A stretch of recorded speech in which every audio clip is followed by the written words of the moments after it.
esta dinámica del derecho colectivo, del derecho procesal colectivo, ¿sí? Entonces, acá dice que estos principios, estas instituciones y las normas jurídicas, estos tres elementos, dice, tienen un fin y es regular, dice, regular la solución judicial de los conflictos colectivos de carácter económico-social que surgen con ocasión del trabajo. Vamos a ver algo importante, muchachos. Vamos a advertir, vamos a aprender y ustedes van a conocer que en este conflicto, en este tipo de conflictos, vamos a tener una fase o una etapa en la cual las partes se sientan a platicar, a dialogar, a buscar consensos o soluciones al conflicto en una forma extrajudicial. Van a conocer ustedes una institución, o de hecho tuvieron que haberla conocido al hablar del derecho colectivo en su etapa sustantiva, hablar del arreglo directo, y ese diálogo que se genera entre las partes del conflicto de manera directa puede ser solos o con la intervención de los que ahí en la ley se denominan como amigables componedores. Esa etapa en la que se discute de manera directa entre las partes, reitero, un eventual arreglo. La intención, y ojo con algo, vean, la gran mayoría de normas relacionadas o vinculadas con el proceso colectivo, muchachos,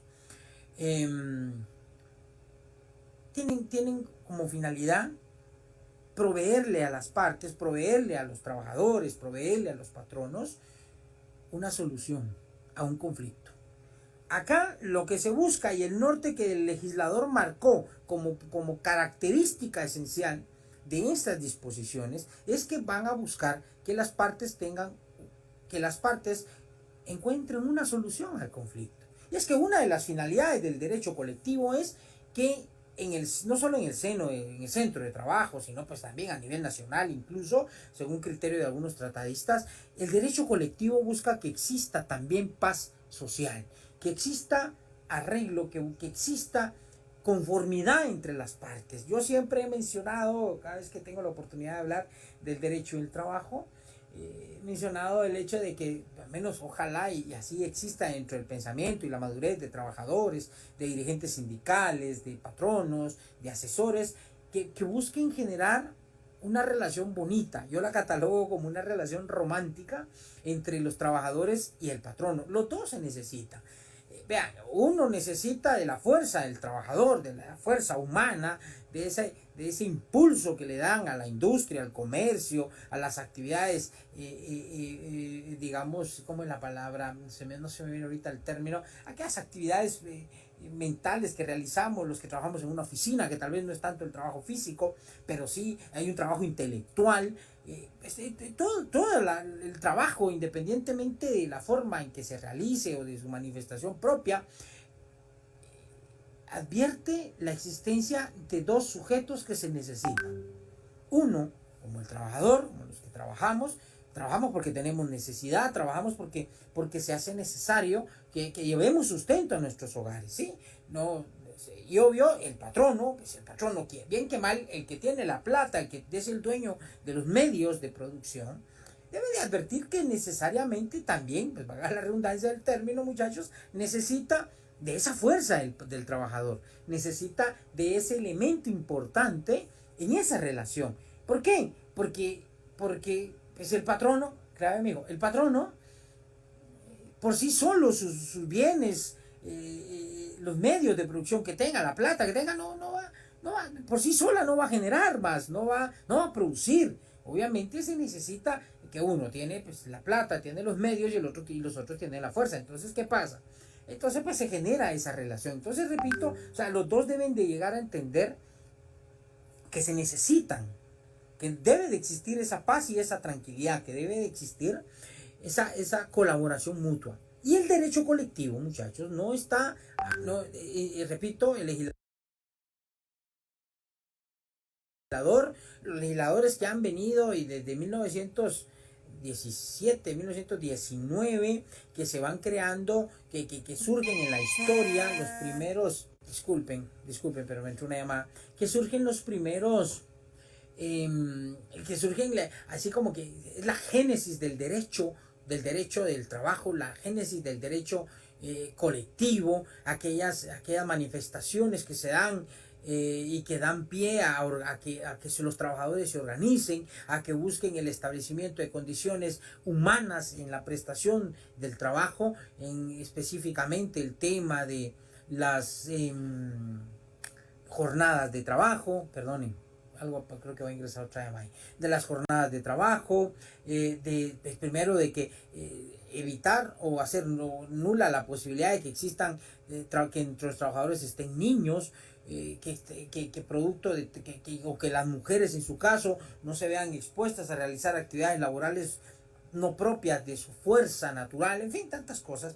Pues surge desde aquel entonces el derecho colectivo como un mecanismo, como una forma de proveerle a las partes una solución al conflicto. Entonces, por eso acá en la definición, y me interesaba pues compartirles esta, que tanto, pues vean, tanto los principios como las instituciones propias del derecho que han sido creadas a la luz de las normas procesales colectivas y las normas en sí, pues buscan orientar a las partes para obtener una solución, dice, una solución al conflicto.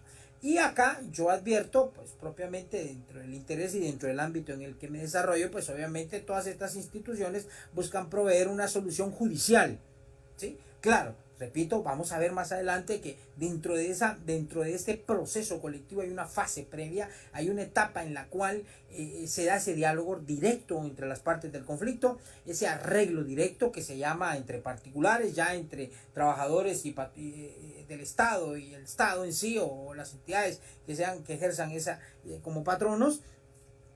Vemos que ahí ya surge la vía directa como una etapa obligatoria que tiene que agotarse materialmente hablando entre los sujetos del conflicto. Sí, bueno, el punto es de que se proveen escenarios, se proveen oportunidades para que haya una solución al conflicto. Y acá, repito, bueno, ya si en algún momento estas oportunidades que se dan extrajudicialmente o judicialmente en la etapa de conciliación no se dan o fracasan, bueno, aquí ya, como decimos en buen chapín y de manera coloquial, pues ya truenan los pencazos, ya existen posiciones un poco más radicales, ya se habla de que los trabajadores eventualmente pueden estar en una posición en la que pueden declararse legalmente en una huelga, en fin, entonces, pero ya, obviamente se va a generar una situación un tanto tirante. No obstante, estas etapas o estas herramientas que procesalmente se ponen a disposición, por ejemplo, de los trabajadores en el caso de la huelga, y en el caso de los patronos, pues irse a un paro, están, repito, de alguna forma también, porque pensémoslo, van encaminadas a generar esa solución a todos estos conflictos colectivos, esencialmente o exclusivamente los conflictos colectivos de carácter económico social, porque vamos a ver dentro del Código de Trabajo, en la parte procesal, vamos a ver que existen, y de hecho, bueno, veremos aquí, creo que lo vieron con mi hermana, el tema de las distintas clases de conflictos que surgen en esa relación laboral. Distintas clases de conflictos, hay conflictos individuales, conflictos colectivos, conflictos entre particulares, conflictos entre trabajadores, entre servidores públicos, en fin, ahí hay una clasificación muy especial, sí. Pero bueno, el tema es que también están dentro de esa misma clasificación, a lo que quería llegar es los conflictos de carácter económico-social, que son los que esencialmente se van a buscar solucionar, ¿sí?, a través de estas instituciones. Está también el conflicto de carácter colectivo jurídico. Ese es otro proceso en el cual, por ejemplo, pues lo veremos, repito, más adelante, pero en el cual se busca a través de un juicio ordinario buscar el cumplimiento de un compromiso asumido en un instrumento de normación colectiva, en un pacto colectivo o en un convenio colectivo. Entonces, pero ya ese es otro tema, porque pues, es en la vía ordinaria y hablamos que es cierto, si bien hay una reclamación colectiva, pero el trámite es distinto. Ahí hablamos de un juicio ordinario que vimos pues, en el semestre pasado, pero acá este tipo de conflictos, reitero, a la luz de esta definición, pues buscan eso, proveerle a las partes oportunidades para una solución, para que ellos mismos generalmente encuentren una solución al conflicto, ¿sí? Entonces vamos a aprender dentro del curso que no se cierra la etapa, no se cierra la posibilidad de que pueda encontrarse siempre una solución conciliatoria al conflicto. ¿Estamos? Bueno. Dice que surgen con ocasión al trabajo, caracterizándose por referirse a intereses abstractos, indeterminados, y en los que generalmente, dice, aquí es otra parte interesante.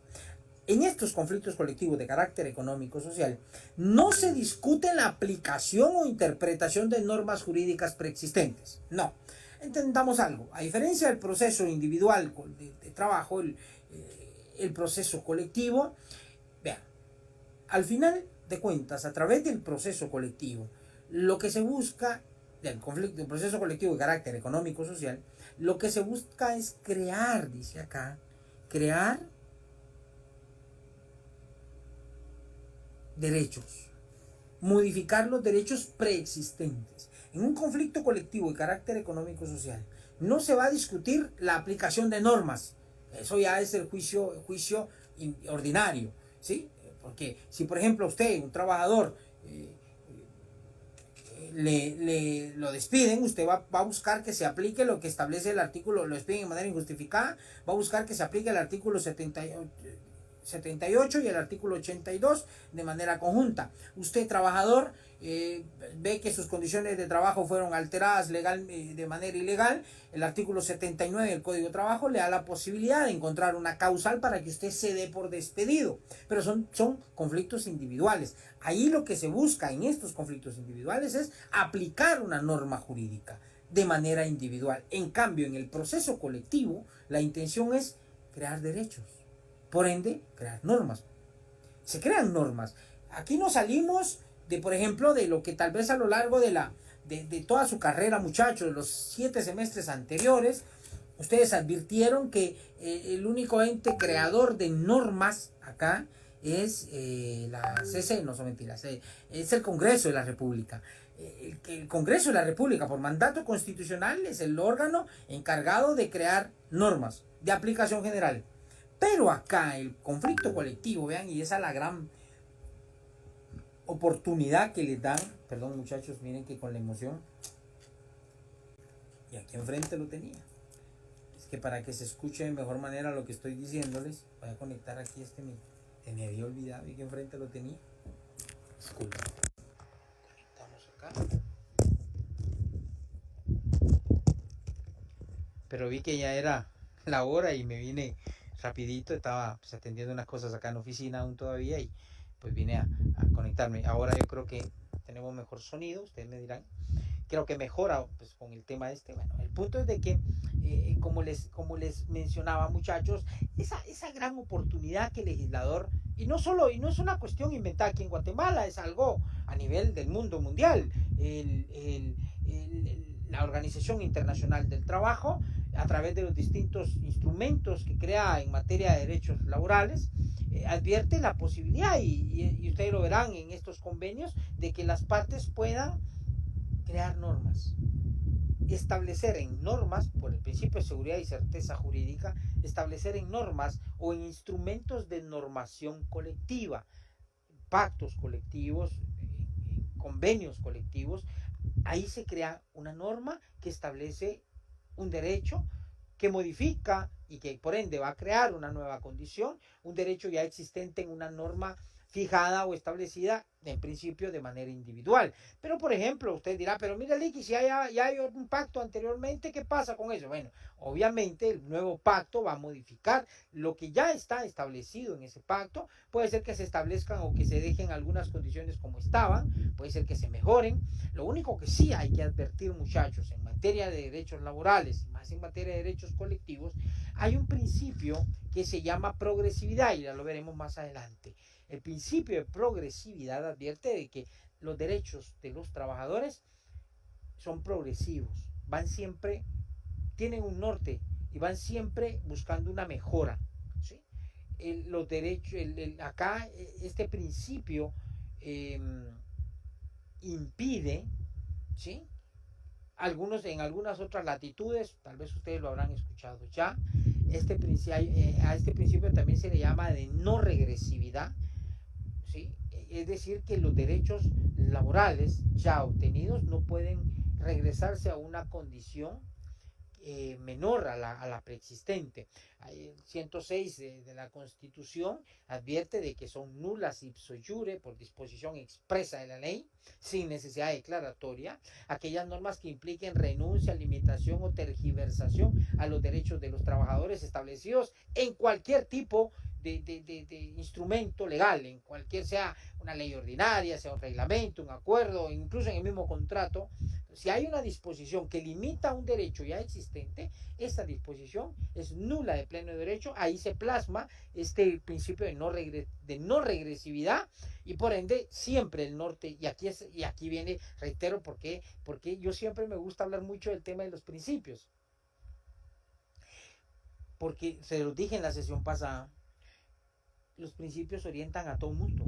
Los principios orientan al legislador, los principios los orientan a ustedes como trabajadores, los principios orientan a los jueces, los principios orientan al jurista, al abogado, le orienta, le marca un norte, le dice por qué caminos tiene que irse, ¿sí? Y por eso, repito, este principio de progresividad, o conocido en alguna forma también como el de no regresividad, pues advierte de que siempre se van a crear normas, siempre se van a crear derechos, se van a modificar los ya existentes. Entonces, para que tengamos claro de alguna forma, o interpretar, comprender y entender qué es lo que yo quise decirles en esta definición. ¿Estamos?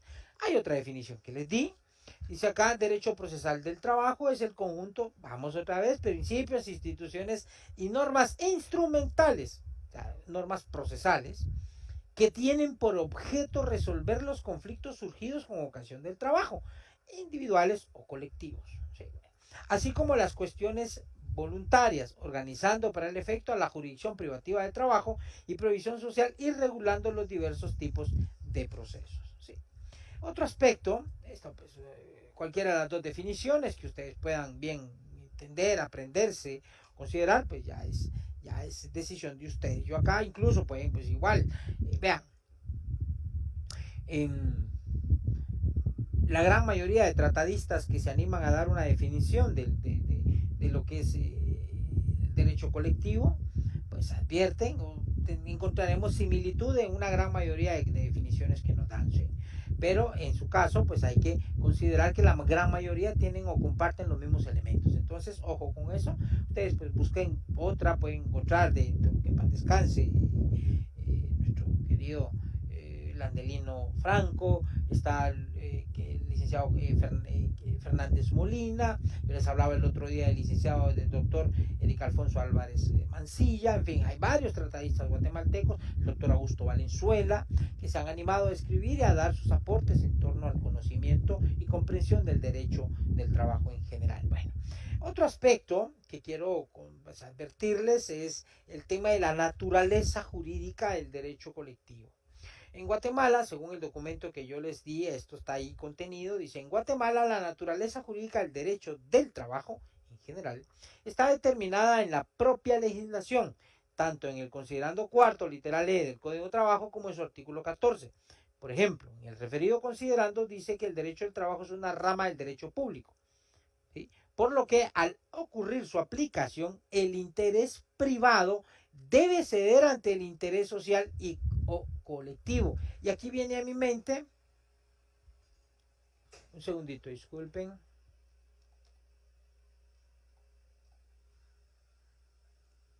Solo quise encontrar acá, buscar algo que quiero compartir y que me vino a la mente a la luz ahorita de esto que les acabo de leer, y es el artículo 102 constitucional. Imagino tienen su constitución allá a la mano, muchachos, ábranla. El artículo 102 constitucional, me interesa leérselos o que ustedes lo tengan, porque dice, 101, perdón, 101, derecho al trabajo. El trabajo es un derecho de la persona y una obligación social.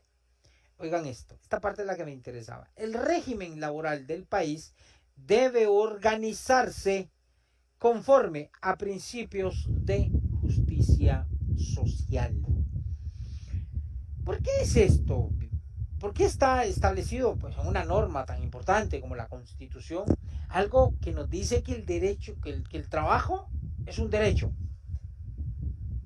de la persona, dice, y una obligación social.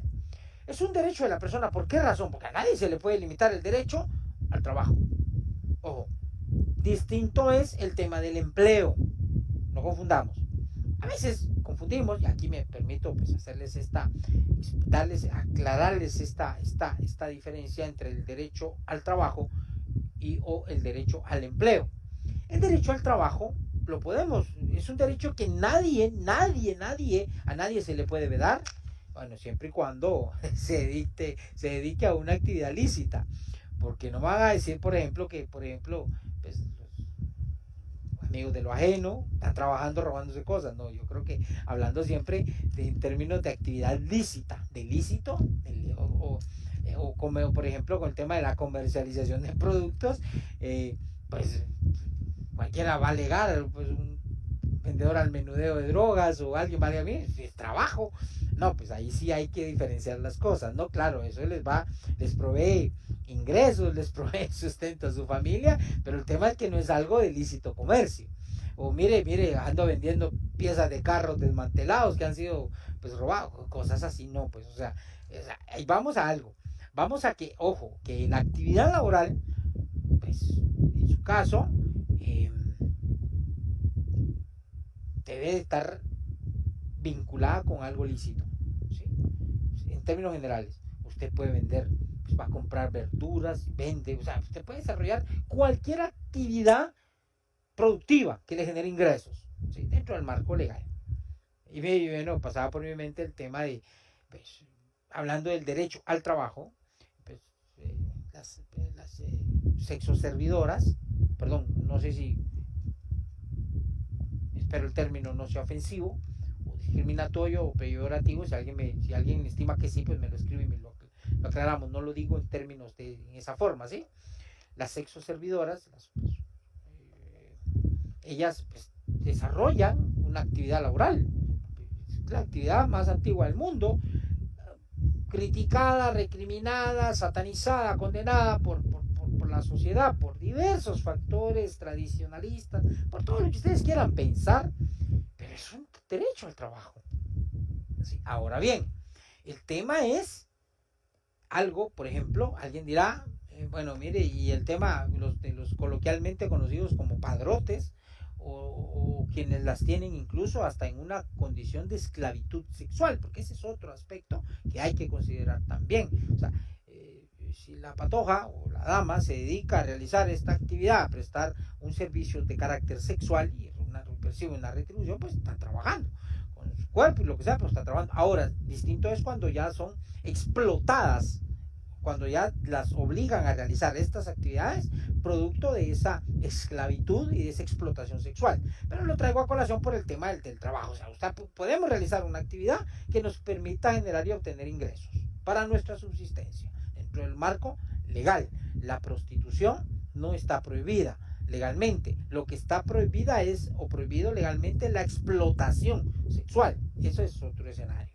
Pero bueno, ahora el tema del empleo. Bueno, el empleo es cuando ya venimos y pues, nos acercamos a alguien que hace una oferta de trabajo o de empleo, ofrece un espacio para laborar, para que una persona labore, le paga sus ingresos y todo lo que la ley establece. Eso es empleo.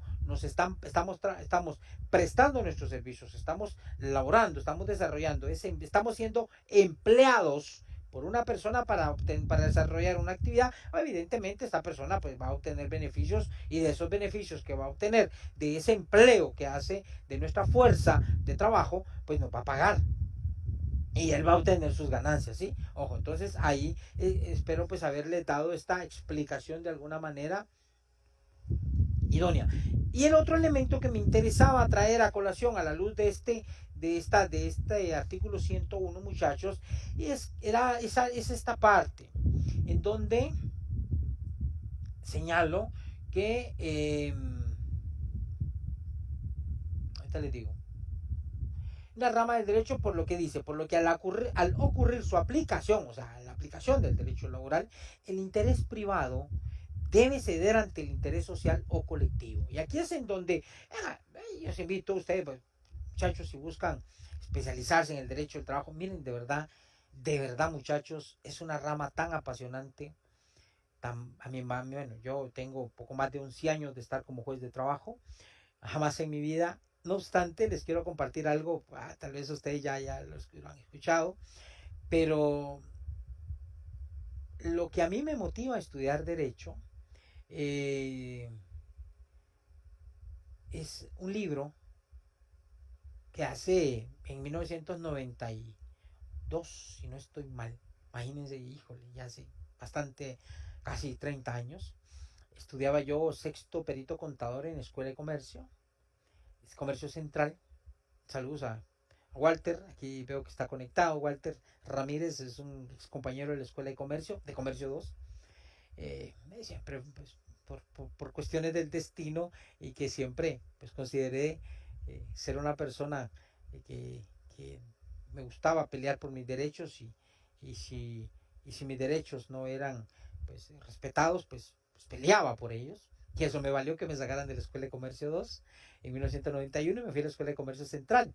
Pero miren las cosas tan bonitas que pasan en la vida. Y es que en esa Escuela de Comercio Central, en un curso, no recuerdo ahorita el nombre de ese curso, pero de lectura teníamos un libro que se llamaba Nociones de Derecho del Trabajo. Ese libro me cautivó tanto, vean, que fue el que me motivó a estudiar Derecho. Yo en mis planes no estaba a estudiar Derecho, yo estaba saliendo de perito, iba naturalmente a buscar una carrera de ciencias económicas. De hecho, les comparto, mis primeros pasos como docente fue ser auxiliar de una cátedra de Derecho en Económicas, en el S9, S10. Estábamos en el pensum introductorio, mi amigo Rafael González, juez de niñez de aquí de Cuilapa, o de familia creo yo, y él me invitó a ser su auxiliar. Él era el auxiliar y yo era su auxiliar, imagínense. Estoy hablándole, eso fue en 1996 por ahí. Bueno, el tema y lo que quiero compartirles, muchachos, es que y miren a la vuelta del tiempo después, X cantidad de años, el año 2009, se me da la oportunidad de venirme a la ciudad de Guatemala. Yo estaba como juez de instancia penal en Sololá y buen amigo, excelente profesional, ex magistrado de la Corte Suprema, el doctor Jorge Cabrera Hurtarte, a quien pues yo he considerado el padre de la reforma del sistema de justicia laboral en Guatemala. Un saludo para él. Me vengo a ser juez de trabajo y les traigo esta colación porque el tema del estudio del derecho del trabajo a mí me ha motivado muchísimo y me ha abierto muchas oportunidades en mi vida profesional. Actualmente estoy estudiando mi doctorado de Derecho del Trabajo y de verdad, vean, lo traigo a colación, muchachos, porque el derecho del trabajo está enfrentando una crisis bien especial. Una crisis bien especial, muchachos, a nivel mundial. Esto no es de acá de Guate. Eh, la crisis pasa porque se busca, bueno, quienes manejan la parte económica del mundo, obviamente ven amenaza con el tema de los derechos laborales, ven amenaza y buscan meter a la gente, meterle a las nuevas generaciones. Por ejemplo, bueno, miren, ustedes no tienen que tener relación de dependencia en un trabajo. Ustedes les van cambiando el chip y les van metiendo nuevas formas de contratación. Les dicen, mira, y las nuevas generaciones, bueno, claro, pendientes al cambio, van creando, y estos cambios, las nuevas modalidades de trabajo, la prestación de servicios desde su casa, ojo que no es teletrabajo, son otro tipo de contrataciones, han ido generando digamos, la desaparición de ciertas, o el debilitamiento, buscan generar el debilitamiento de ciertas instituciones de derecho del trabajo. Y acá voy a que, por ejemplo, y me hizo este párrafo de esto que les he leído, me hace recordar y reflexionar en ello, y es que acá dice que cuando se da o cuando ocurre la aplicación del derecho del trabajo, el interés privado debe ceder ante el interés social o colectivo. Es decir, que bueno, aquí valió maracas el interés privado del dueño de los medios de producción.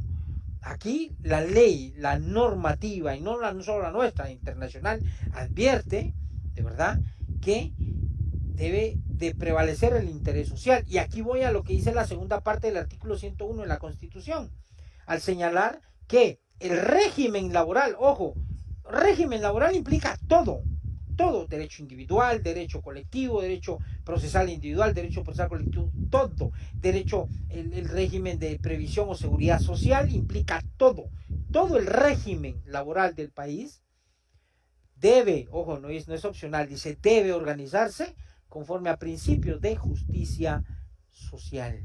O sea, debe de haber justicia social. Lamentablemente estamos a años luz de tenerla en nuestro medio y por eso mismo es de que, por ejemplo, bien, veamos así tan sencillo.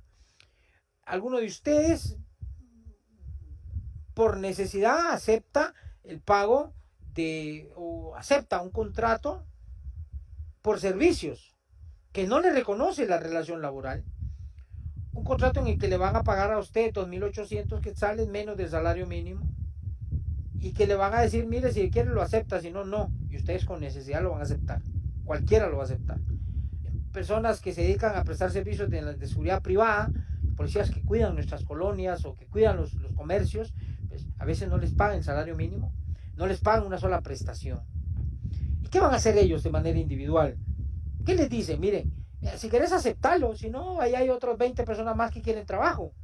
Y hasta los obligan a firmar documentos en blanco.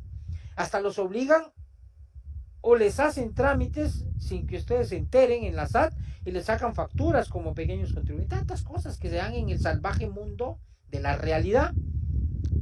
Pero ustedes, solitos, en manera individual, ¿cómo se van a poner a pelear con el patrono?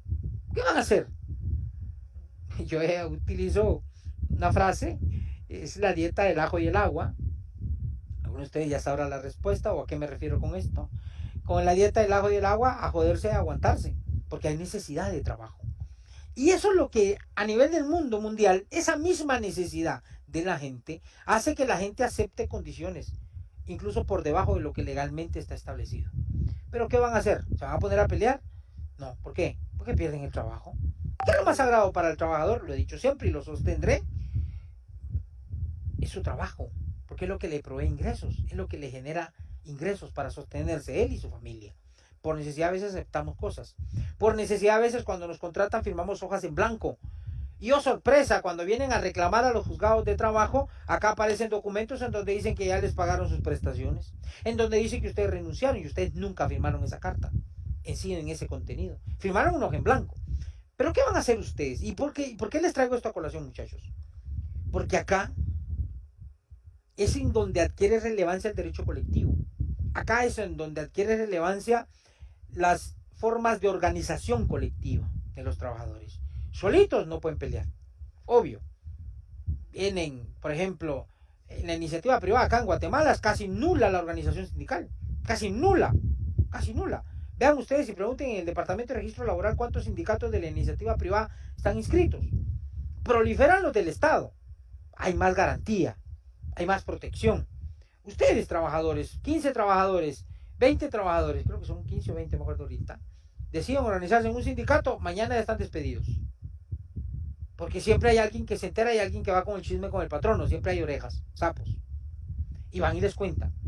Entonces, ojo, los empiezan a amenazar. Hay un documental de la... Búsquenlo, googleenlo, del movimiento sindical indígena y campesino. Me interesa que lo vean. Voy a ver si les logro conseguir el link. Voy a hablar con los amigos de esta organización. Creo que se llama Del Amanecer al Alba, de los derechos laborales en Guatemala. Algo así creo que se llama. Prometo que en nuestra próxima sesión vean este documental. Es un análisis y un documental que hacen unos investigadores españoles en torno a la situación de los derechos laborales, principalmente los colectivos, la crisis que enfrentan. Acá tal vez nuestra realidad tal vez no es tan crítica como la que van a ver en ese documental, Del Amanecer al Alba creo que se llama, no recuerdo bien.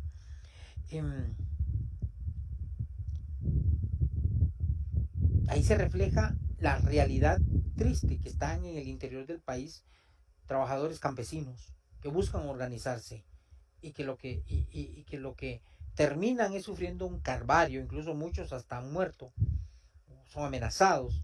Ahí se menciona, por ejemplo, el tema de una finca, que los trabajadores pues, por ventaja y por disposiciones legales pues, tienen derecho a tener una casa en donde viven, en la finca donde trabajan, eh, pero los patronos son tan ingratos que van y les cortan el agua, no tienen agua, les destruyen los baños, no tienen sanitario. Vean, es interesante, es cruda la realidad, pero véanla, véanla porque nos hace ver a qué es lo que se enfrenta el derecho colectivo.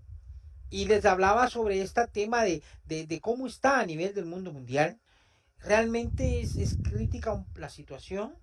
Van avanzando estas nuevas modalidades laborales, las outsourcing, las contrataciones por servicios, eh, las, las locaciones o los contratos por locación, tantas cosas, digamos lo que pueden ser trabajo por productos. He visto casos en donde publicistas les dicen, mire, elabore esta campaña. Son contratados como consultores. Les dicen, elabora este producto. No, o sea, le vamos a pagar tanto por este producto. Vamos a dar que 10,000 quetzales, 15,000 quetzales por el producto que usted va a hacer. Pero nada más, usted no tiene derecho a nada más. Pues usted le hace un trabajo a esta persona y esta persona se va a beneficiar de él. Pero lo que le ofrecen es esa oportunidad o nada. ¿Y usted qué va a hacer? Tiene necesidad de realizar un trabajo, de obtener ingresos. No lo acepta. El tema lo traigo a colación, muchachos, porque es parte de la situación crítica y es parte de lo que acá se advierte como aspecto esencial en el tema del derecho colectivo. ¿Qué es lo que busca? ¿Qué es lo que prevé o qué se advierte como cuestión importante de ese objetivo del derecho colectivo del trabajo? Bueno, acá dejo esta explicación en torno a la definición y la naturaleza jurídica. Me permití extenderme y darles estas explicaciones para que tengan ustedes, muchachos, por ahí una luz, una interpretación y una comprensión, porque iremos dialogando de estos temas más adelante, tocando algunos aspectos especiales propios del tema de la negociación colectiva. En fin, son cosas que en su momento vamos a ir viendo. ¿Sí? Bueno, siguiendo con el tema de los principios, hoy nos toca afrontar el principio de indeterminación y representación adecuada. Vean. Acá, de acuerdo a las diapositivas que se les compartieron en PDF, acá, en un proceso, aquí doy una explicación de este principio. En un proceso colectivo, un proceso colectivo constituye un conjunto de personas, ¿sí? Es la que conocemos como demanda colectiva, ¿sí?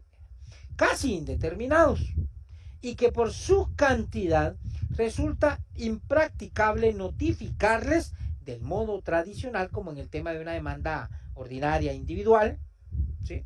Y traerlas al proceso. Es imposible. Pensemos, por ejemplo, un conflicto colectivo de los trabajadores de salud. ¿Cuántos trabajadores? 11,000 trabajadores. Es materialmente imposible hacerlos comparecer individualmente y traerlos al proceso. Entonces, ok.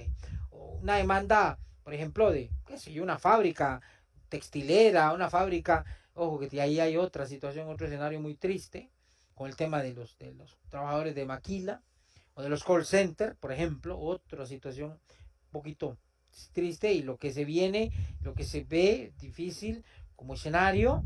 Ojalá y no sea así, ojalá y muchos de los que pensamos así estemos equivocados con el tema de la contratación a tiempo parcial y la fragmentación que puede generarse en las contrataciones de los trabajadores. En fin, la intención, repito, por ahí creo que el 4 o 5 de septiembre, 5 de septiembre voy a dar una conferencia a una asociación de abogados, va a ser domingo, por ahí les compartiré acá en mi página y en perfil el link para que puedan ustedes seguir esta transmisión, y hablaré sobre el tema de la contratación del convenio 175 de la OIT, la contratación a tiempo parcial. Entonces, pues, para que ustedes vean, y por ahí es importante que vean, muchachos, están ahorita saliendo muchas opciones para ver estas conferencias, estas explicaciones. A veces es importante, pues, tener idea tanto de la opinión del sector sindical como de la opinión del sector patronal, del sector económicamente dominante en nuestro país, cuál es la opinión que ellos tienen sobre esto que hizo la Corte de Constitucionalidad a la luz del convenio 175 de la OIT. Hay que analizarlo, hay que estar atentos, hay que ver el riesgo, puede haber, ojalá y no. La oportunidad en cuanto a la contratación y el espíritu de este convenio es algo, de verdad, es algo, miren, fenomenal. Es algo que por ahí busca generar empleo, y es la contratación de estudiantes universitarios que no puede estar en una jornada completa, pero que el patrón no necesita, o igual los dueños de los medios de producción necesitan que alguien vaya a cubrir 2-3 horas. Bueno, ¿y a quiénes se busca?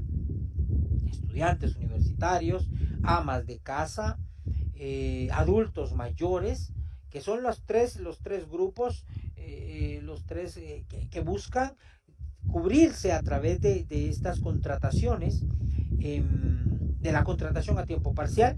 Se les va a pagar un ingreso, y obviamente pues van a tener igual prestaciones, pero en proporción a este ingreso que tienen. Sin embargo, el tema y el temor que se tiene es la fragmentación que se prevé puede hacerse de la jornada de trabajo. Ahí sí que ojalá y esto no pase, pero igual. Pero todo esto viene porque en atención al tema este de este principio de indeterminación y representación adecuada, les hablaba de que es materialmente imposible traer a todos los trabajadores, eh, eh, al proceso. Entonces, ¿qué solución da el proceso colectivo? Dice: sin embargo, legalmente son representadas por una persona jurídica cierta, permanente y determinada, o una temporal, pero siempre determinada. Aquí ya vemos, dentro de estas opciones que da la legislación a la luz de este principio, advertimos que aquí surgen, pues, las organizaciones sindicales, acá surgen, claro, Cristian, acá surgen los comités ad hoc, o los comités o los grupos coaligados. Acá surgen estas formas de organización de los trabajadores, ¿sí?, que van a representar los intereses de esa colectividad. ¿Sí? Se organiza el sindicato, incluso, ¿se acuerdan que en la sesión anterior yo les hablaba sobre una situación muy particular en torno a el tema de estos intereses que no están eh, plenamente determinados? Perdón, aquí hay algo que se me pasó, pero ahorita lo vamos a ver, ¿sí? Estos intereses que no están determinados, digamos, plenamente, pero que se van a determinar a través del conflicto colectivo, ¿sí? Entonces, que incluso yo les hablaba en la sesión pasada de que estas organizaciones representan incluso a personas que no son trabajadores aún del patrón, o de la persona que está siendo demandada o emplazada colectivamente, porque cuando una persona ingresa a trabajar, pues le son aplicados los beneficios que han sido obtenidos dentro del pacto. Incluso también hay otro aspecto que yo les mencionaba en la sesión pasada, y es que el, el, las personas que incluso no apoyaron el conflicto colectivo pueden verse beneficiadas de las ventajas, o los logros o conquistas que puedan obtenerse a través de este conflicto colectivo. Entonces, acá el tema es, y lo importante en relación a este principio, es que no se puede, materialmente hablando, determinar los nombres de todos y cada uno de los trabajadores por estas cuestiones, porque incluso no pueden incluirse a trabajadores que no estén de acuerdo con el planteamiento del conflicto, o incluso a trabajadores que aún no han sido contratados, pero que pueden ser beneficiados en ambos casos de las ventajas o los beneficios que se obtengan. De esa cuenta, repito, son representados adecuadamente por el sindicato, o el grupo de trabajadores, el grupo coaligado de trabajadores. Bueno, principio de autonomía. Dice, las características especiales del proceso colectivo lo hacen esencialmente diferente, destinado a resolver conflictos en los que el proceso común no resulta útil. La autonomía desplegada como principio es equivalente a los procesos especiales. Se nutren de características generales del proceso básico, pero tienen sus propios caminos, alcances e intereses. En este sentido, lo que aprenderemos más adelante es cómo el proceso colectivo, a diferencia del proceso ordinario, del proceso individual, de otros procesos de conocimiento, acá en el proceso colectivo, lo que hablamos hace unos instantes, no se deduce o no se busca interpretar el contenido de una norma jurídica. Se busca crear condiciones nuevas en la relación laboral a través de una norma, en este caso de un instrumento de normación colectiva. Y este principio señala de que el proceso colectivo tiene sus particularidades únicas. Lo vamos a aprender, cómo es el tema de esa intervención que tiene el Estado junto con apoyado por el sector laboral, por el sector sindical y por el sector patronal en un tribunal de conciliación al proponer o buscar la solución de un conflicto, o cómo el Estado a través de un juez que integra un tribunal de arbitraje y dos vocales, uno del sector laboral y uno del sector patronal, deciden mediante una sentencia llamada laudo, deciden los aspectos que han sido sometidos al conflicto. ¿Ya? Entonces, en su caso, vamos a advertir y vamos a ver, muchachos, cómo es que esta autonomía, estas particularidades propias y esenciales hacen diferente al conflicto, al proceso colectivo, del proceso de otro tipo de procesos que podamos conocer. Principio de reparación, mejora o reivindicación, dice. Aparece específicamente en el tratamiento de los intereses individuales homogéneos. O sea, hay intereses individuales que son similares, ¿sí?, entre todos, ¿sí? No obstante, los mismos están inmersos en una colectividad. Hablábamos sobre esta indeterminación de esa colectividad, de todos los integrantes de manera individual de esa colectividad. El principio deriva de pautas establecidas en la legislación. ¿Qué quiere decir esto? Aquí vamos a ver, y aquí oriento yo, veamos el artículo 106 constitucional. El 106 advierte en su primer párrafo lo siguiente, por ejemplo, señala: los derechos consignados en esta sección son irrenunciables para los trabajadores, susceptibles de ser superados a través de la contratación individual o colectiva y en la forma que fija la ley. Para este fin, el Estado fomentará y protegerá la negociación colectiva. ¿Qué quiere decir esto, muchachos? Que el conflicto colectivo advierte la necesidad de mejorar las condiciones que ya están establecidas en la legislación. ¿Sí? Entonces, ya están las pautas establecidas, ya hay un piso, y de ese piso llamado norma, derecho laboral, de norma jurídica laboral, pues de ahí vamos a irnos para adelante. ¿Ya? Entonces, ya hay pautas mínimas establecidas. De eso no nos tenemos que bajar. Y ahí este principio, por ejemplo, va de la mano con el tema de la progresividad, ¿se acuerdan que hablamos hace un rato? Y de la no regresividad. Entonces, acá el 106 constitucional nos establece eso. Señores, esto aquí establecido, eso es en principio lo mínimo, es el básico. Bueno, acá al hablar de reparación o reivindicación tenemos que hablar también y advertir que hay dos clases de reparación que se dan a la luz de este principio. La reparación integral, dice. Por ejemplo, esta se manifiesta a través de la reinstalación, que significa volver la situación al momento anterior. Por ejemplo, el caso de un despido ilegal de un trabajador, y en este caso, al hablar de una reparación integral, o sea, íntegra, total, pues al trabajador se le deberá regresar al puesto de trabajo que tenía antes de ser despedido. Y deberá pagársele los salarios y demás prestaciones dejadas de percibir. En ese contexto hablamos de una reparación integral, de una reparación total. Y por otro lado, al hablar también de reparación, hablamos de una reparación pecuniaria, ¿sí?, Cuando se condena, aquí vemos el tema, lo que les mencionaba, cuando se condena al empleador al pago de los salarios dejados de percibir. Adicionalmente, por ejemplo, el artículo 379 y el 380, lo veremos más adelante, advierte también una reparación, una sanción pecuniaria para el patrono, si no cumple con las prevenciones que fueron fijadas por el juez o si no cumple con una reinstalación.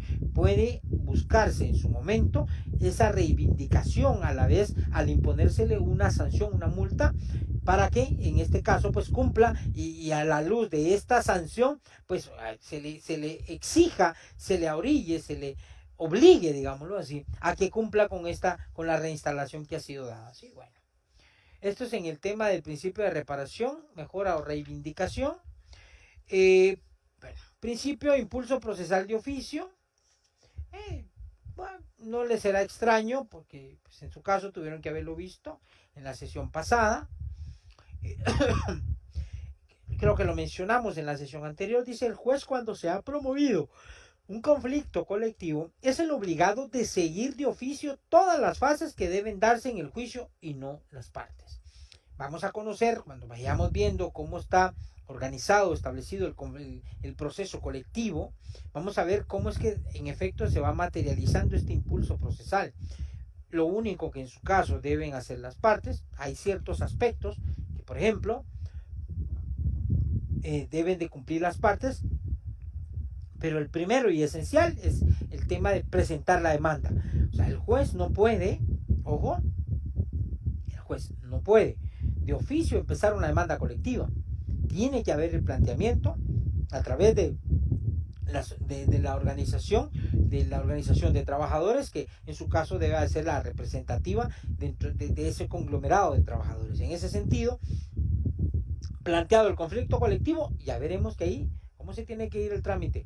No se exige, salvo por ejemplo aspectos que vamos a conocer como la declaratoria de legalidad de la huelga. O sea, debe de solicitarla los trabajadores, estallar en la huelga cuando ha sido declarada legal. Esta corresponde a los trabajadores. Si no se da esto, pues ya veremos qué efectos jurídicos se generan y cómo el juez debe de continuar con el trámite. O sea, planteado el conflicto no puede quedarse sin resolverse para eterna memoria. No, debe de... ¿Cuál era el principio donde el proceso común no lo hace? No lo sé, Cristian, tal vez se amplía la pregunta, se la respondo en un ratito.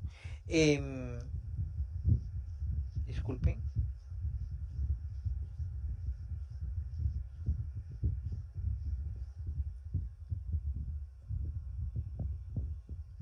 Luego tenemos, no existe el decaimiento o caducidad de la instancia procesal, es decir, por ejemplo, a diferencia del proceso civil de conocimiento, juicio ordinario, el juicio oral, el juicio sumario, estos, si no es tramitado por la parte interesada por un plazo de tiempo, que creo que son 6 meses, 6 meses si no mal recuerdo, se da la caducidad de la instancia. Es decir, caduca la instancia y ese derecho que ha sido declarado ya caducado no puede ser revalidado nuevamente. Es decir, caducó aquí la instancia, me voy a ir a presentar otra demanda. No, o sea, bueno, podrá hacerlo, pero ya viene y en la parte interesada podrá advertirle al señor juez que está conociendo ese segundo proceso y decirle: mire, aquí ya se declaró la caducidad de la instancia. Ya, por ejemplo, planteará una excepción dilatoria que en el proceso civil sí tiene esa particularidad, que estas excepciones sí pueden ponerle fin al proceso. ¿Estamos? Entonces, acá, en este caso, en el conflicto colectivo, no existe ese decaimiento, esa caducidad de la instancia. Existe preclusión de los actos procesales. Por ejemplo, agotada la conciliación, prosiguen los siguientes actos procesales determinados en la ley. Ojo, hace un rato yo les decía que el proceso siempre, ¿verdad, muchachos? Y es que si no lo hacemos así, iríamos en contra de esa naturaleza jurídica del conflicto, del conflicto colectivo, del derecho procesal colectivo, y es que busca generar paz, busca proveer solución a conflictos. ¿Por qué traigo esto a colación? Porque acá dice, hablando de preclusión procesal, al igual que en otros procesos. Acá, si ya pasó una etapa, no podemos regresar a esa etapa. Es decir, si ya venció el periodo de conciliación, vamos a conocer cuánto tiempo puede durar y qué cosas pueden pasar dentro de este periodo de conciliación. Vamos a aprender, muchachos, de que no se puede regresar si ya pasó esta etapa y se abre, por ejemplo, la etapa de huelga, declaratoria de huelga, y en su caso viene o se abre la etapa del arbitraje obligatorio o potestativo, ya no podemos regresar a integrar nuevamente un tribunal de conciliación. Eso ya pasó. Esa etapa, si ya concluyó, ya no hay para dónde. Pero claro, o sea, esto no obsta a que las partes no puedan encontrar una solución conciliatoria. Es de buscar en este contexto, es de buscar las oportunidades para que las partes puedan encontrar una solución a al conflicto que motivó a la conflictividad que surge en el centro de trabajo y que motivó el planteamiento del conflicto. ¿Sí? Bueno. El siguiente principio dice principio de actuación a instancia de parte o dispositivo. Era algo que les mencionaba hace un rato. Los juzgados de primera instancia de trabajo, los tribunales de conciliación y de arbitraje solo podrán iniciar sus procedimientos mediante la presentación de la demanda colectiva respectiva. Es decir, no puede, era lo que les decía recién hace unos instantes, los jueces o los miembros del tribunal de conciliación o de arbitraje no pueden iniciar ellos de oficio una demanda. No tiene que existir el planteamiento. Vamos a ver qué requisitos deben cumplirse. Vamos a ver cómo debe de acreditarse la representación, cómo van a presentarse las personas que van a representar a la organización de trabajadores. Recuerden ustedes que, por ejemplo, los sindicatos tienen una forma que establece la ley, quiénes son sus representantes legales y quienes en su caso pueden ser designados también por disposición de la asamblea para plantear un conflicto colectivo. En fin, hay que considerar todos estos aspectos. Pero repito, todo esto viene por el hecho de que el planteamiento del conflicto colectivo solo queda a instancia de parte, solo queda a disponibilidad de las partes, no a disposición o voluntad de cualquier órgano jurisdiccional. Si la demanda colectiva, vean esto, no se presenta, el órgano jurisdiccional no tiene facultad de hacerla o de iniciarla o de iniciar de oficio el proceso. Ojo, vamos a ver más adelante, por ejemplo, el artículo 380 señala una cuestión que sí pueden ser realizada de oficio. Y aquí, bueno, por ejemplo, que es ordenar la reinstalación de un trabajador. Ahí les voy a plantear los casos cuando veamos ese artículo. ¿Cómo puede el juez ordenar la reinstalación de un trabajador que ha sido despedido ilegalmente? Estando planteado el conflicto colectivo, habiéndose emplazado al patrono, habiéndosele notificado y advertido, el patrono tiene prohibición de despedir a un trabajador a menos que cuente con la autorización del juez que está conociendo el conflicto. En ese contexto, advirtamos de que pero eso es otra cosa aparte. Pero acá, repito, el planteamiento de la demanda colectiva solo compete a las partes. Incluso solo compete, aquí vamos a algo. Pensemos en que un conflicto colectivo también puede ser planteado por un patrono, ¿sí? En contra de los trabajadores, por alguna circunstancia particular. Des en cuenta que acá, obvio, quien generalmente promueve los conflictos son los trabajadores, o sea, los que les interesa que se insten a los órganos jurisdiccionales para tramitar este tipo de procesos, para demandar y buscar la mejora en las condiciones laborales. El patrono no, bueno, salvo excepciones, pero generalmente al patrono no, al que le compete, al que le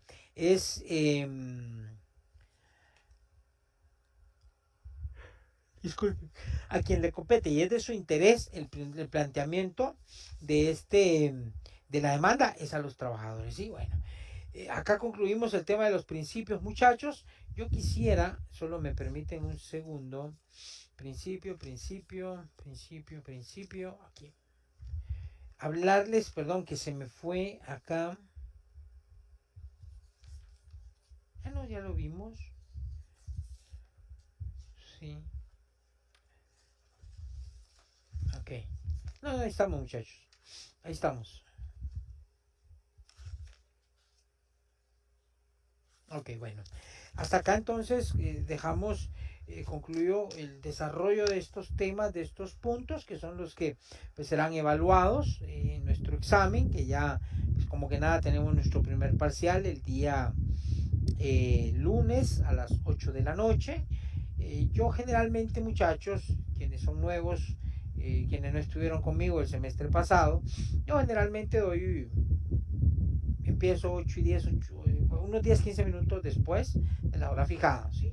Entonces, no les extrañe que eso pueda hacerlo. Yo igual les doy un aviso que, por ejemplo, ya a ustedes pues ya se les publicó cuál es digamos, el código clave para ingresar a nuestro tablón en Classroom. En Classroom ahí se dará el aviso, se darán los avisos de digamos, la evaluación se hace tipo tarea, ¿sí? Se crea como tarea pues, con todos los requerimientos que exige este programa. Allí yo les doy pues, los avisos, allí les publico el enlace para que ustedes puedan accesar al formulario que contendrá en nuestro examen, formulario de Google, ¿sí? Pues ahí pues, yo les publicaré el enlace para que pues, ustedes accedan a nuestra prueba y pues, les doy el plazo que se indicará. Generalmente doy entre 50 minutos y una hora en el desarrollo del examen y pues para que lo tengan ustedes en consideración. Y ¿qué más? Vean, muchachos, para ustedes ya no es nuevo el hecho de estar haciendo exámenes por estas vías. Está viendo que el calendario de exámenes advierte de que eh, casi que la totalidad de docentes haremos nuestro examen vía Classroom a través de estos formularios que están creados o que están disponibles en estas aplicaciones. Ya no es nuevo, ustedes ya saben cómo se da. En lo particular, cada uno, he advertido, cada estudiante debe ser responsable de la forma como realiza su examen. Yo no puedo estar viendo qué hicieron o qué no hicieron electrónicamente de manera correcta o incorrecta, y en su caso, no, pues, si cometen un error y envían su examen y no lo han terminado, ya es responsabilidad de ustedes. Si, por ejemplo, alguien no pudo ingresar a la hora establecida para el examen o que tenga pues algún traslape, repito, mi examen está disponible entre 50 minutos, una hora. Eh, lo típico, formulo 15 preguntas para que ustedes seleccionen la respuesta correcta, o la que consideren correcta ustedes. Esto no obsta que pues, correcta sea una. 15 preguntas que pueden ser respondidas en media hora, a lo sumo. Los exámenes no son tan complicados. Bueno, quienes, repito, estuvieron conmigo en el semestre pasado, saben a qué me refiero. Trato siempre, no trato, ojo, siempre mis exámenes van con preguntas relacionadas con los aspectos que fueron abordados en clase. En este caso, pues por el tema de mi enfermedad, no estuve con ustedes durante las primeras 3 sesiones. Y bueno, pero pues ahora, por eso mismo, pues me he esmerado en abarcarles este documento, explicarles algunas cosas importantes. No es lo mismo que ustedes se sienten a leer y no conocer la explicación del tema o de los temas que se están tratando. Igual, no sé si el mismo lunes o martes les envío el material que tendremos que utilizar para nuestra segunda parte. Ojo, que el material será un poco más extenso. El material que abarcaremos, pues, que les compartiré, abarca los puntos que hay que eh, eh, los puntos que tenemos que evaluar en el segundo parcial. Evidentemente, muchachos, el segundo parcial tiene más carga. El año pasado, y pues, cuando nos ha tocado examinar en otros años segundos parciales, generalmente hago 30 preguntas, 20 preguntas para un valor de 2 puntos, o bien incluso he hecho pruebas hasta de 40 preguntas a un punto cada pregunta. Entonces, pero si el contenido es más extenso, ahí verán ustedes el material, hay muchas más instituciones que iremos abordando para que ustedes, pues, en su caso vean vayan aprovechando el tiempo y leyendo, lean su código. Ahora, pues, he hecho mención de algunos pocos artículos, pero, pues, pueden tenerlo a la vista para de repente por ahí responder algunas interrogantes o inquietudes o las interrogantes que yo les he planteado. Sí, bueno, de esa cuenta, muchachos, voy a proceder a responder a sus preguntas y saludos. Jennifer, buenas tardes. Hola, igual gusto saludarte. Maritza Moir, hola. Walter Ramírez, mi estimado amigo, gusto saludarte. Carla Rivas, saludos. ¿Qué hago aquí? Carla Rivas, Juan Macuc, saludos desde Toto. Gusto saludarte, Juanma, es un gusto igual. Bendiciones, cuídense mucho. Donald Milian, saludos igual. Y Rose, ¿qué tal? Gusto saludarte, mija. Saludos, Lick. Paso a decirle que me alegro que esté muy bien. Muchas gracias, mija. Ahí vamos vivitos y coleando. Cristian planteó acá, dice, buenas tardes, Lick. Con respecto a los contratos a tiempo parcial, a ver si algún día podemos discutir un poco de eso. Se ven muchas lagunas, vacíos que aún quedan en el limbo, aún estando bien establecido, entre comillas. Bueno, igual pues trataremos de abordar en alguna de nuestras clases el tema y pues yo pues daré una conferencia el día domingo 5 de septiembre sobre este tema. Los invito a que si pueden seguirla, pues por ahí les compartiré el enlace para lo publicaré aquí en mi página o en mi perfil. Gio Edu, buenas tardes, Lick. Mi pregunta es si mientras se constituye un sindicato, las personas que lo constituyen tienen inamovilidad. Sí. El artículo 309 del código, espérame, déjame ver si es el 309, espérame. No es el 309, 389, espérame. O 390. Perdón, no, el 380, último párrafo, nos hace referencia al artículo 209. Miremos qué dice el 209 del Código de Trabajo. 209. Los trabajadores no podrán ser despedidos por participar en la formación de un sindicato. Entonces, esto nos da la pauta a considerar que sí gozan de inamovilidad. Y aquí mismo lo dice las siguientes palabras. Gozan de inamovilidad a partir del momento en que den aviso por cualquier medio escrito a la Inspección General de Trabajo, directamente o por medio de la delegación de esta en su jurisdicción que están formando un sindicato, y gozarán de esta protección hasta 60 días después de la inscripción del sindicato. Vean esto. Si gozan de inamovilidad, tu pregunta, Gio.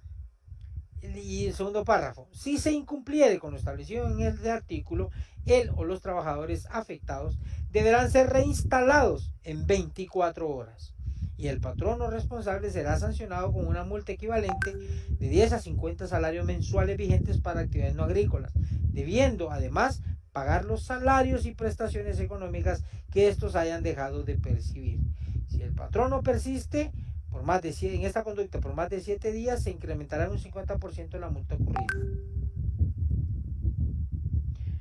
Bueno, ¿y por qué hice lectura del 209? Porque el 380 nos da una luz también. El último párrafo del 380 señala: el procedimiento de reinstalación que establece este artículo es aplicable también cuando se infrinja el derecho de inamovilidad que establece el artículo 209 del Código de Trabajo. Entonces, el 209 da la pauta a crea ese derecho de inamovilidad. 209. Y ojo, que aquí dice que serán a partir del momento en que den aviso escrito. Ojo, esto ya ha sido superado. ¿Por qué razón? Fíjense, muchachos. La protección se ha buscado hacer grande o amplia, porque ha habido casos en que desgraciadamente antes existía ese criterio de que los trabajadores eran despedidos y no los reinstalaban. No los reinstalaban los jueces porque no dieron el aviso. Y están, ¿cómo decirlo, muchachos? Es tan delicado. Hay mucho temor. Obviamente a ningún patrón no le va a gustar que haya un sindicato, porque se ha satanizado la figura del sindicato. Es sano tener una organización sindical. Ojo, que así como hay derechos, también deben de haber obligaciones, o hay obligaciones. Debe de haber paz, deben establecerse las reglas claras en el centro de trabajo. Y las organizaciones sindicales no están solo para ocasionar problemas. O sea, no es esa su función. La organización sindical está para fortalecer ¿sí? Para fortalecer a la clase trabajadora, para fortalecer el trabajo y, ¿por qué no decirlo?, para que haya una sana y adecuada relación y comunicación entre el patrono y sus trabajadores. Es sano cuando se sientan las organizaciones de trabajadores a discutir de manera respetuosa, amigable, entendible con el patrono, sano y es bonito. Y esa es la razón de ser de estas instituciones. Pero pasa que, repito, por diversos factores, pues a ningún patrono generalmente, y más en la iniciativa privada, le busca tener un sindicato en su empresa. Nadie, olvide hablar de sindicato, uy, chish. En fin, pasan cosas. Entonces, pasaba que como los trabajadores no se les daba, no tenían por alguna razón tiempo para dar ese aviso, los despedían antes de que el aviso se diera, no lo reinstalaban. Ha sido superado. ¿Por qué razón? Se ha llegado a entender que este principio de inamovilidad, este derecho de inamovilidad, prevalece por encima de cualquier trámite administrativo. Prevalece. Lo que se busca proteger, por ejemplo, y es algo muy similar con el tema de la mujer embarazada, el 151 literal C del Código de Trabajo advierte que los patronos no podrán despedir a la mujer que estuviera embarazada, estuviera en periodo de gravidez o en lactancia, ¿sí? No pueden despedirla estando en estado de gravidez, ¿sí? Y obvio, pues ya nació la criatura, tampoco pueden despedirla dentro del periodo de lactancia, no pueden. Pero ojo, antes existía la creencia equivocada de que este derecho también procedía. Hoy no traje café, se me olvidó. Y ya decía yo porque es que estaba bostezando. Perdón.